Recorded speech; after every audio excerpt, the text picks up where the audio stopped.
আসসালামু আলাইকুম সকল বাংলাদেশের আওয়ামী লীগ কর্মী ভাইদেরকে। আসেননি সবাই ভালো থাকবেন ইনশাল্লাহ। আপনারা জানেন আমাদের নেত্রী আসবে, যে কোনো টাইমে আসতে পারে। তো উপদেষ্টা আসিফ নজরুল সাহেব কিছুক্ষণ আগে খবর পাইলাম সে কিনা আওয়ামী লীগকে নিষিদ্ধ দেবে, এই আদালত থেকে ঘোষণা হয়েছে।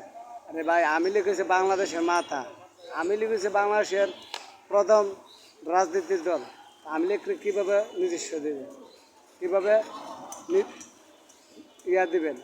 আপনি জানেন, আপনি তো ভাই ভালো কথা শুনছেন, ভালো কথা বলতে পারেন।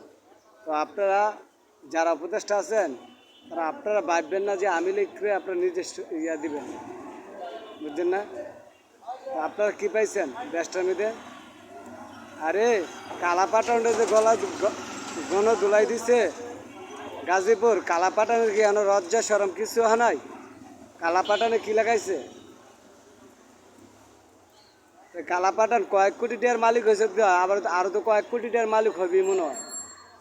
তুই যে ভাষণ দিতেছ, যে আন্দোলন দিতেছ কালাপাটান, আর আওয়ামী লীগ হচ্ছে বাংলাদেশের প্রধান রাজনীতি ব্যক্তি, বাংলাদেশের প্রধানের সবচেয়ে আগ ধরেছে রাজনীতির, সবচেয়ে আগেছে আওয়ামী লীগ। আওয়ামী লীগকে কীভাবে নিষিদ্ধ দিবে? আমি এ কথা জানতে পারলাম না ভাই। আওয়ামী লীগকে নিষিদ্ধ দেওয়ার জন্য আপনারা উপদেষ্টারা এইভাবে উঠে পড়ছেন। আরে বড় বড় দল থাকলে বাংলাদেশের ভিতরে সবচেয়ে বড় দল হলে আওয়ামী লীগ আছে। আপনারা জানেন আমাদের মুরাদনগরের মাঠেও মানুষের নেতা আলাদ জাহাঙ্গীর আলম সরকার, ওনার জন্য সবাই দোয়া করবেন। আলাদ জাহাঙ্গীর আলম সরকার যিনি মুরাদনগরের মানুষের জন্য কিছু করতে পারে, ওনার আছে। তো আসবে একদিন মুরাদনগরের মানুষ এই আলাদ জাহাঙ্গীর আলম সরকারের জন্য লক্ষ মানুষের দল আসবে এবং হবে। আমি জানি না আমার এই বক্তৃতাটা আলাদ জাহাঙ্গীর আলম সরকার সামনে গিয়ে পৌঁছবে কিনা।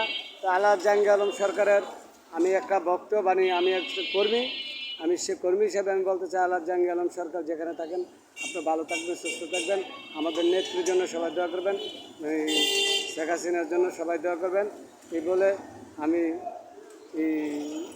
এই বলে আমার বক্তব্য রাখলাম। আসসালামু আলাইকুম রহমতুল্লাহ বারাকাতুহু।